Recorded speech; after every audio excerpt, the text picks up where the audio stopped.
الحمد لله رب العالمين والصلاة والسلام على سيد المرسلين وعلى آله وأصحابه أجمعين. أما بعد فقد قال الله تبارك وتعالى في القرآن المجيد والفرقان الحميد: أعوذ بالله من الشيطان الرجيم. بسم الله الرحمن الرحيم. وما أمروا إلا ليعبدوا الله مخلصين له الدين. وقال النبي صلى الله عليه وسلم: إنما الأعمال بالنيات وإنما لامرئ ما نوى. فمن كانت هجرته إلى الله ورسوله فهجرته إلى الله ورسوله. ومن كانت هجرته إلى دنيا يصيبها أو إلى امرأة يتزوجها فهجرته إلى ما هاجر إليه، أو كما قال عليه الصلاة والسلام. صدق الله العظيم وصدق رسوله النبي الكريم، ونحن على ذلك من الشاهدين والشاكرين، والحمد لله رب العالمين. اللہ تبارک و تعالیٰ کا نام لیتا ہوں، اس کی حمد و ثنا بیان کرتا ہوں، اس کی تعریف بجا لاتا ہوں، اس کے دربار عالی میں سجدہ و شکر بجا لاتا ہوں، ہدیہ تشکر پیش کرتا ہوں. سرور کائنات سرکار عالم تاجدار حرم سید العرب والعجم صاحب الجود والکرم ذات کرسی شیم احمد مجتبی محمد مصطفیٰ رحمت للعالمین شفیع المذنبین جناب محمد رسول اللہ صلی اللہ تعالی علیہ وسلم کے دربار گوہردار میں ہدیہ درود و سلام پیش کرنے کی سعادت پاتا ہوں.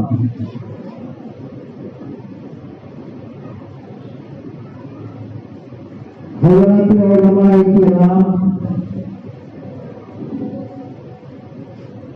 عمائدین شہر، پردہ نشین خواتین، جامعات کی طالبات اور اسی طرح دارالعلوم سبل الرشاد اور دیگر مدارس سے فارغ ہونے والے حضرات علماء کرام اور طلباء عزیز،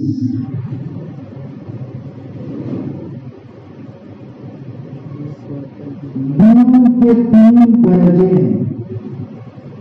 جب انسان ان تینوں درجوں کو مکمل کرتا ہے، ان تینوں درجوں کو پار کرتا ہے، تب انسان کا دین کامل اور مکمل ہوتا ہے. دین کا سب سے پہلا درجہ، سب سے پہلی سیڑھی علم کا طلب کرنا ہے. سرکار عالم صلی اللہ علیہ وسلم کا ارشاد گرامی ہے: طلب العلم فریضۃ علی کل مسلم و مسلمہ. علم کا حاصل کرنا، ضروریات دین کا سیکھنا، اپنے فرائض کی تکمیل کے لیے مسائل کا معلوم کرنا، ان مسائل کو جاننا، نہ جاننے کی صورت میں ان کو پوچھنا، علماء کی طرف رجوع ہونا، ایک ایک مسئلہ معلوم کر کے اپنے اعمال کی اصلاح کرنا، یہ ہم پر فرض ہے. امت کے ہر فرد پر فرض ہے. مردوں پر فرض ہے، عورتوں پر فرض ہے، جوانوں پر فرض ہے، بزرگوں پر فرض ہے. اس سے کوئی بری نہیں ہے. لیکن کیا ہم میں سے ہر ایک اس کی کوشش میں لگا ہوا ہے؟ ہم کو اس کی فکر ہے؟ اپنے گریبان میں جھانک کر دیکھنے کی ضرورت ہے۔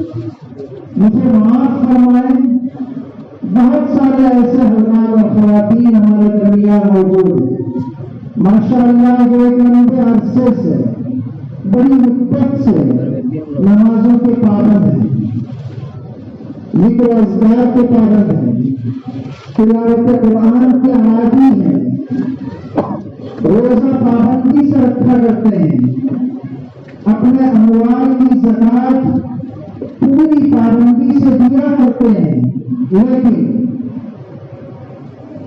ان کی نمازوں میں روز اول سے جو غلطی چلی آتی ہے 60 سال کے بعد یہ غلطی باقی ہے۔ روزوں کے اندر جو کوتاہیاں ہیں وہ ہو بہو ایک عرصے دراز سے چل رہی ہیں، چلتی رہتی ہے، باقی رہتی ہے، ختم نہیں ہوتی ہے۔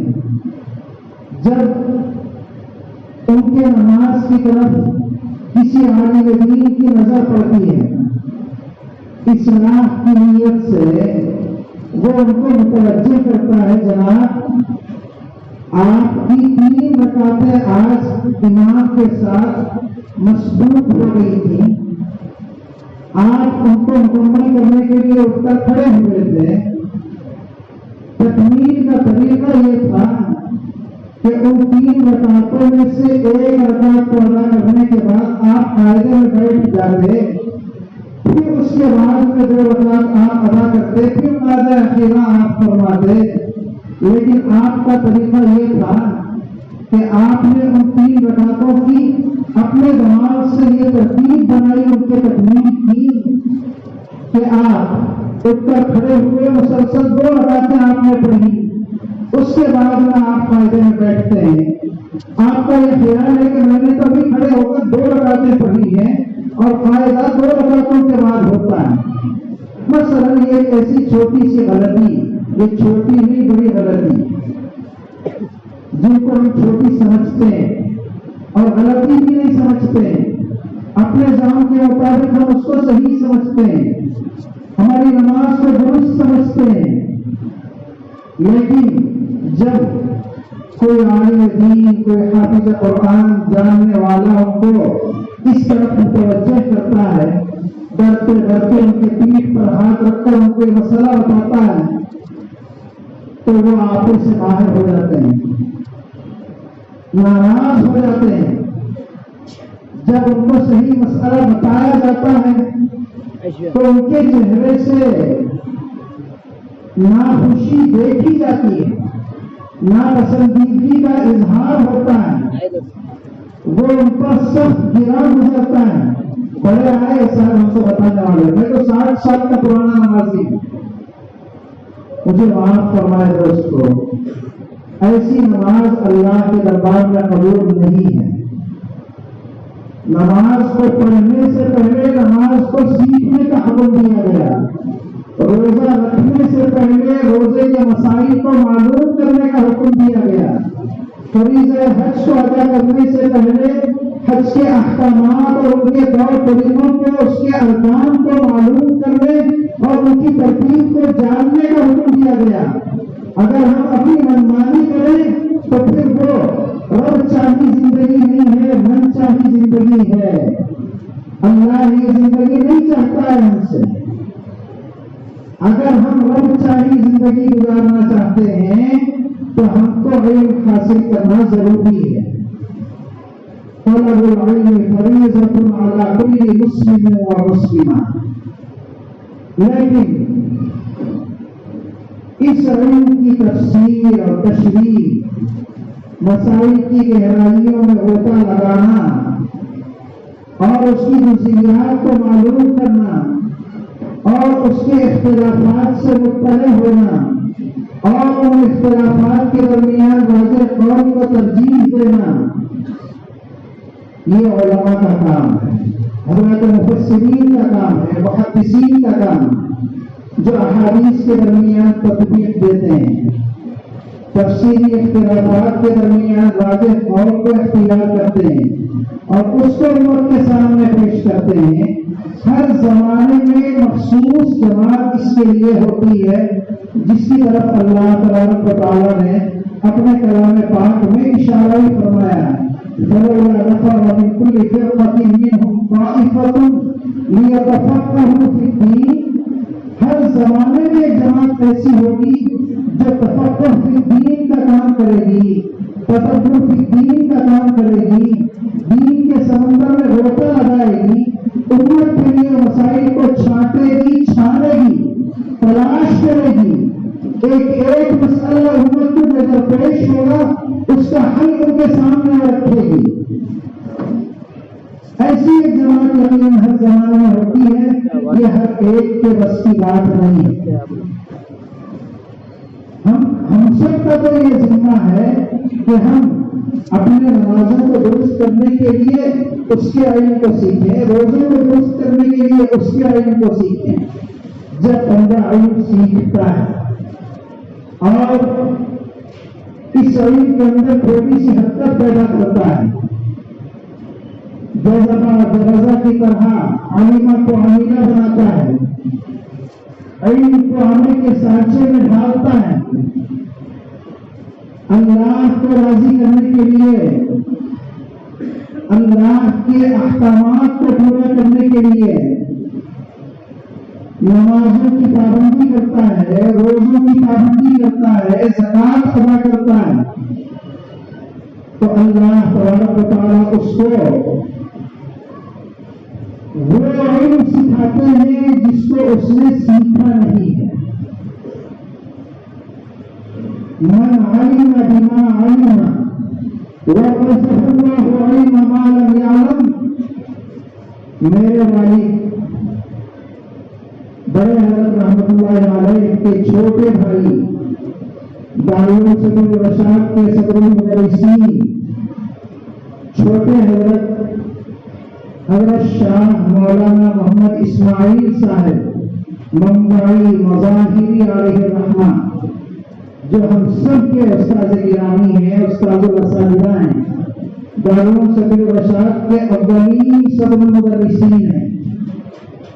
آپ کے بعد یہ لقب کسی اور کو دارالعلوم میں دیا نہیں دیا گیا۔ آپ اکثر اس حدیث کو ہم تلامذہ کے سامنے پیش کیا کرتے تھے۔ یہاں حضرت کے سامنے جامع ادب تلمس کرنے والوں میں، طے کرنے والوں میں حضرت مولانا نعیم کوثر صاحب بھی ہیں، میرے رفیق درس، جن کا رفیق درس ہونے کا اعزاز مجھے حاصل ہے، حضرت مولانا محمد جاوید حسین صاحب رشادی قبلہ رحمۃ برکاتہ کی ہیں۔ آپ کو اچھی طرح یاد ہوگا، والد محترم اکثر اس حدیث کی تلاوت فرمایا کرتے تھے، من عمل بما علم ورثه الله علم ما لم يعلم۔ جو شخص اپنے علم کے مطابق اپنے عمل کو بنا لے، اللہ تبارک و تعالیٰ اس کو ایسے علم سے بہرور کرتے ہیں، روشناس کراتے ہیں، ایسے علم کا نور اس کو عطا کرتے ہیں جس علم کو اس نے سیکھا نہیں ہے، جس کو حاصل کرنے کے لیے اس نے کوشش نہیں کی ہے، مشقت نہیں اٹھائی ہے، وقت نہیں لگایا ہے، جستجو نہیں کی ہے، کتابوں کو چھانا نہیں ہے، اپنے اساتذہ کے سامنے اس نے جامع ادب تلمس طے نہیں کیا ہے، وہ اس کا وہ علم کسبی نہیں ہے۔ جب بندہ اپنے علم کسبی کے مطابق اپنے اعمال کو بناتا ہے تو رب ذوالجلال اپنے دربار سے اس کو علم لدنی عطا فرماتے ہیں۔ یہ بھی میرے والد محترم کا جملہ ہے۔ اللہ عالم بعمل کو علم لدنی عطا فرماتے ہیں۔ اللہ تبارک و تعالیٰ ہم سب کو علم لدنی عطا فرمائے۔ اپنے اس دربار سے اللہ تبارک و تعالیٰ ہم سب کو علم لدنی عطا فرمائے۔ دوستو، ہمارے بزرگان بھی، اللہ کے علماء کرام، اساتذہ کرام، مشائخین اعظام، محدثین اعظام، مفسرین کرام، ائمہ خطبہ اور شیریں بیان واعظین جو کچھ گزرے ہیں، یہ صرف پڑھنے پڑھانے والے نہیں تھے، دوسروں کو صرف تعلیم دینے والے نہیں تھے، بلکہ سب سے پہلے اپنے علم کے مطابق اپنے اعمال کو بنانے والے تھے، اپنے اخلاق کو بنانے والے تھے، اپنے ظاہر کو اپنے باطن کو سنوارنے والے تھے، صرف دوسروں کو بتانے والے، دوسروں کے لیے حکم کرنے والے نہیں تھے۔ بڑے حضرت رحمۃ اللہ علیہ نے اگر ہم کو قرآن کی تعلیم دی ہے، قرآن پڑھنا سکھایا ہے آپ نے ہم کو، سب سے پہلے بڑے حضرت رحمۃ اللہ علیہ خود قرآن کریم کی تلاوت کے پابند تھے۔ جب آپ حالت خزر میں ہوتے، آپ کے مدرسے کی مشغولیات ہوتی، مصروفیات ہوتی، درس و تدریس کا معمول ہوتا، دفتر اہتمام میں دفتری کام ہوتے، تو ان کے ساتھ ساتھ آپ روزمرہ کم از کم 10 پاروں کا معمول آپ کا تھا،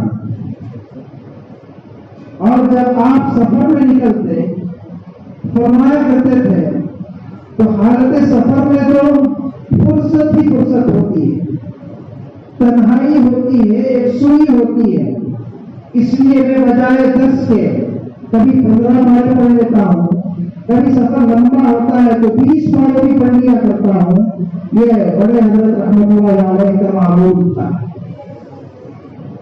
میرے والد محترم رات میں جلدی سونے کے عادی تھے، 10 بجے سے پہلے کھانے سے فارغ ہو کر 10 ساڑھے 10 بجے کسی بھی طرح سو جایا کرتے تھے، لیکن 3 بجے رات کو پھر بیدار ہوتے تھے۔ پیرانہ سالی میں اس ذوق کی حالت میں آپ رات میں اٹھتے، پھر وضو کرتے اور تہجد کی نیت سے رکعت ادا کرتے تھے۔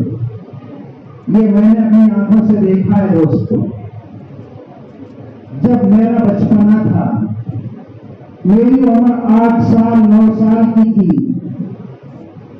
تب والد محترم مجھے 3 بجے رات کو بیدار کیا کرتے تھے، اور تہجد کے وقت میں نماز تہجد سے فارغ ہونے کے بعد والد محترم مجھے اور میرے بڑے بھائی کو، حافظ اویس احمد کو، ہم دونوں کو والد محترم نے 5 سورتیں حفظ کرائیں: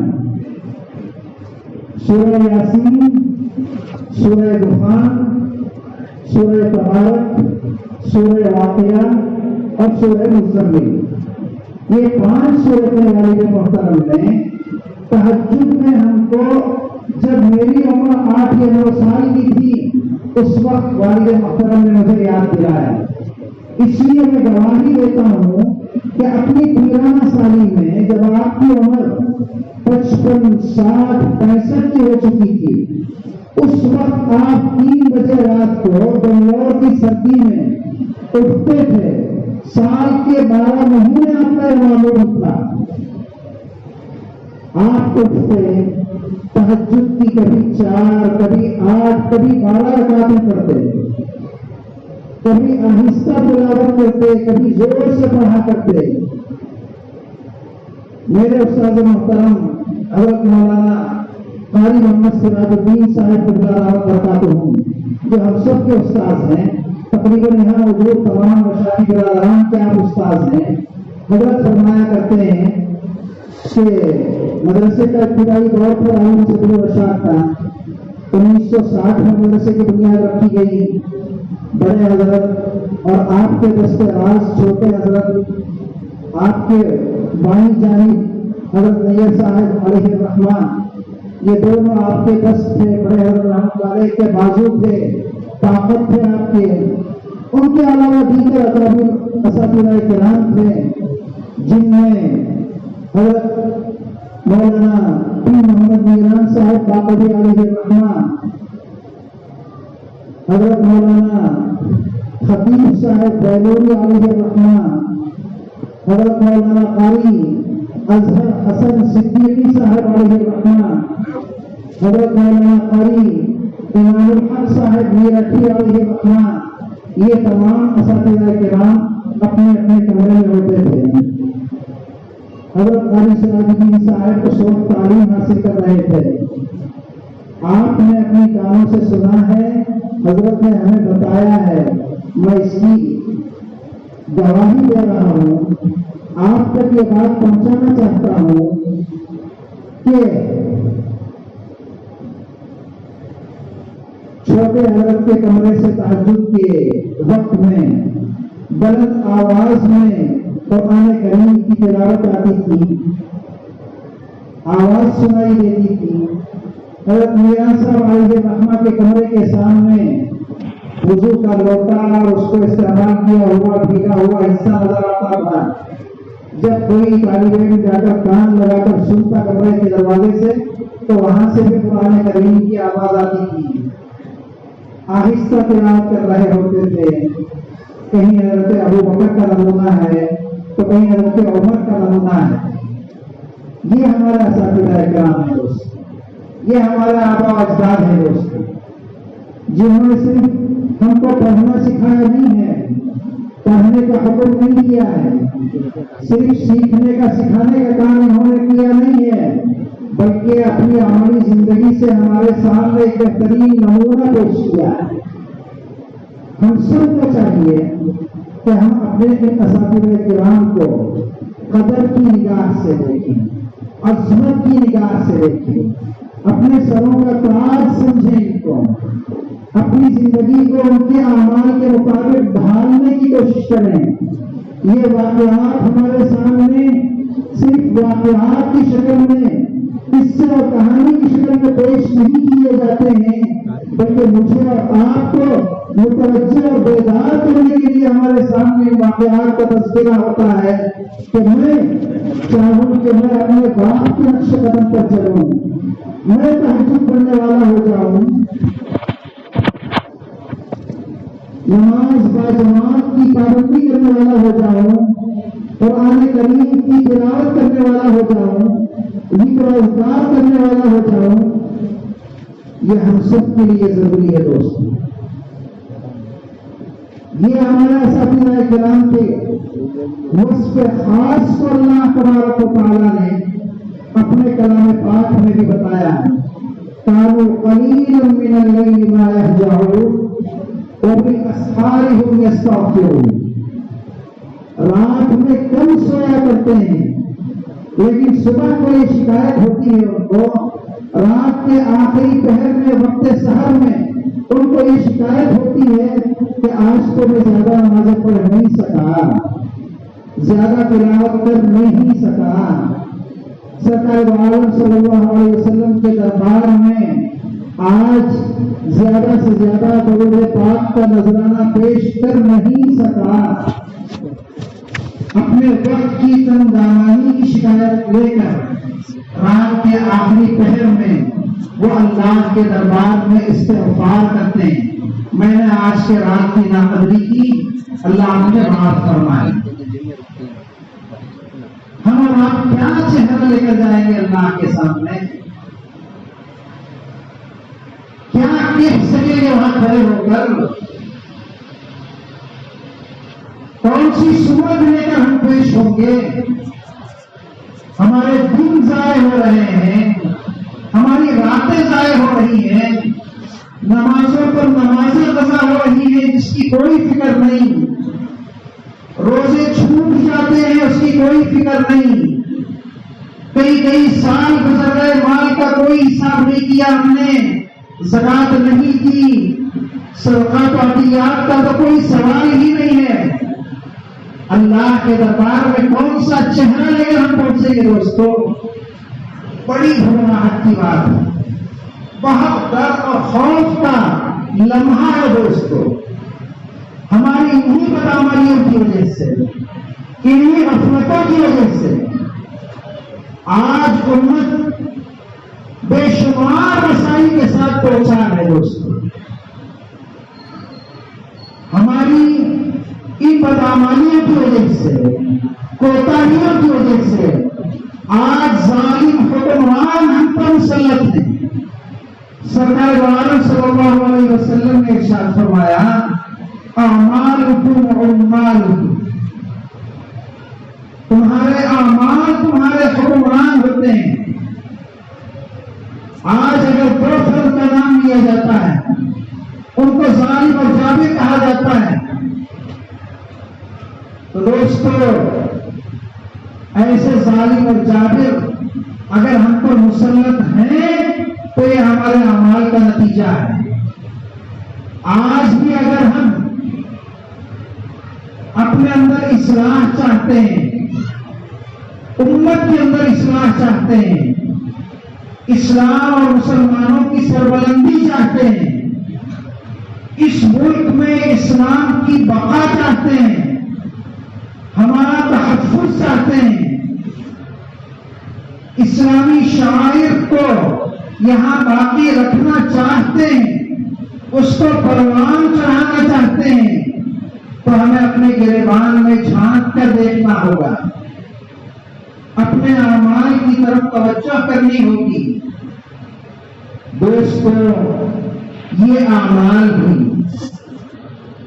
صرف اور صرف اللہ کو راضی کرنے کے لیے ہوں۔ میں اپنی پردہ نشین خواتین اور طالبات سے خاص طور پر گزارش کرتا ہوں کہ پہلے تو اعمال کی طرف توجہ کریں اور پھر ان اعمال میں یہ غور کریں کہ میں یہ عمل کس نیت سے کر رہا ہوں، کر رہی ہوں۔ کیا میرا یہ عمل اللہ کو راضی کرنے کے لیے ہے؟ اگر میرا یہ عمل اللہ کو راضی کرنے کے لیے ہے، خالص اللہ کے لیے ہے، دوستو آج دنیا میں لوگ مختلف لوگوں کو راضی کرنے کی فکر میں لگے ہوئے۔ ایک چھوٹا سا ملازم اپنے مالک کو راضی کرنا چاہتا ہے، کمپنی میں کام کرنے والا ایک نوکر اپنے مینیجر کو راضی کرنا چاہتا ہے، طالب علم اپنے استاذ کو راضی کرنا چاہتا ہے، غلام اپنے آقا کو راضی کرنا چاہتا ہے، بیوی اپنے شوہر کو راضی کرنا چاہتی ہے، شوہر اپنے بیوی کو راضی کرنا چاہتا ہے، بیٹا اپنے باپ کو راضی کرنا چاہتا ہے، بیٹی اپنی ماں کو راضی کرنا چاہتی ہے۔ دوستو یہ سب ہماری خام خیالی ہے، بیکار کی جستجو اور کوشش ہے۔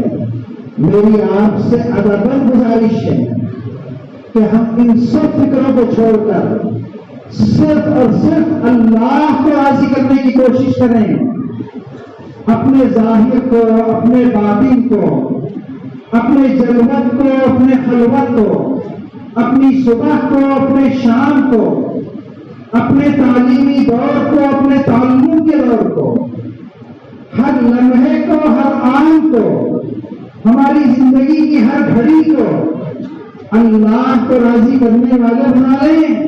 دوستو یہ دنیا خود بخود ہم سے راضی ہو جائے گی۔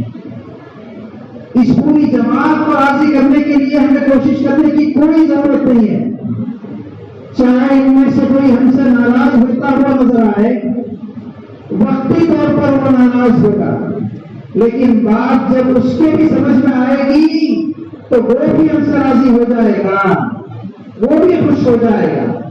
اس لیے ہم کو چاہیے کہ پہلے تو ہم علم حاصل کریں، علم کو عمل کے سانچے میں ڈالیں اور ہمیشہ اپنے عمل کی طرف نظر رکھیں، میرا یہ عمل کتنا خالص ہے، کتنا اللہ کو راضی کرنے والا ہے۔ انما الاعمال بالنیات، پورے اعمال کا دار و مدار نیتوں پر ہے۔ وَإِنَّمَا لِامْرِئٍ مَّا نَوَىٰ، انسان جو نیت کرتا ہے وہ پاتا ہے، جس کی وہ نیت کرتا ہے اس کو ملتا ہے۔